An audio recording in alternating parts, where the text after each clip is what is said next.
మహిషాసుర జయము బ్రహ్మదేవులకు జయము. మమ్ము ఆరాధించే మహిషాసుర, మేము నీ తపస్సు చూసి ప్రసన్నులమయ్యాము.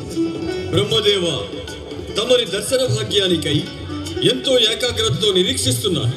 నీ యొక్క ఏకాగ్రతాపూర్వక తపస్సే మమ్ములను నీ దాకా తీసుకొచ్చింది. మహిషాసుర, చెప్పు, ఏం కావాలి నీకు?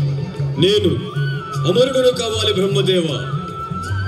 మా పితామహులు పితాశ్రీల వలె నేను మరణించనే కూడదు.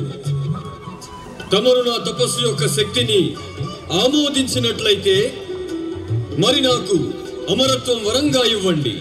మహిషాసుర, నీకన్నా ముందు ఎందరో దానవ తపస్సులు మమ్ములను అమరత్వమే వరంగా కోరారు.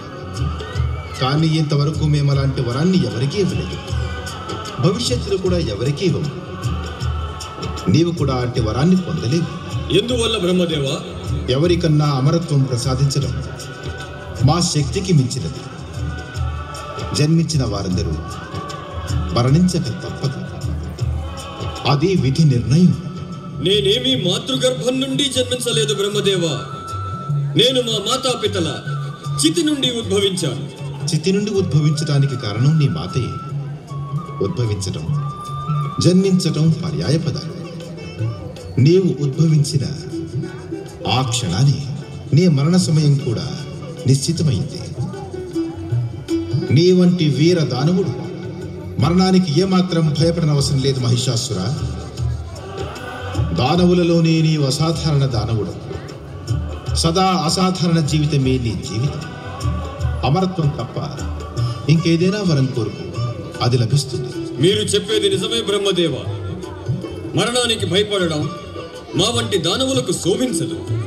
ఇప్పుడు నాకు తమరివ్వగలిగినట్లయితే మనోహరమైన రూపము, అపార శక్తి, ఇచ్ఛానుసారంగా రూపధారణ చేసే సమర్థత, వాంఛించినంతనే సేన, అస్త్రశస్త్రాలను పొందగలిగే సామర్థ్యాన్ని ప్రసాదించండి. ఈ జగత్తులో దేవతలు, దానవులు, మానవులు ఎవరూ కూడా నన్ను సంహరించనే కూడదు. నీ మృత్యువుకు కారణాన్ని నీవే స్వయంగా నిశ్చయించుకో. నీ వంటి వీరుడికి వీరగతి ప్రాప్తించాలి. అసాధారణ జీవితం జీవించే వారికి సాధారణ మృత్యువు శోభనీయజాలదు. అయితే మరి బ్రహ్మదేవ, నేను ఒక్క స్త్రీ చేతిలోనే మరణించేటట్లు వరమియ్యండి. స్త్రీ అబల అంటారు. స్త్రీ అబల గనుక నన్ను చంపగలిగే సాహసం ఆమెకు ఉండదు. స్త్రీ అబలవుతుందో లేక సబలవుతుందో అది మనకు సంబంధించిన విషయం కాదు. మేము నీవు కోరిన వరాన్ని ఇస్తాం. ఆ వరాన్ని బట్టి నీ యొక్క మృత్యువు ఏ దేవ, దానవ, మానవుల వల్ల కాకుండా ఒక స్త్రీ వలన సంభవించుగాక. తథాస్తు.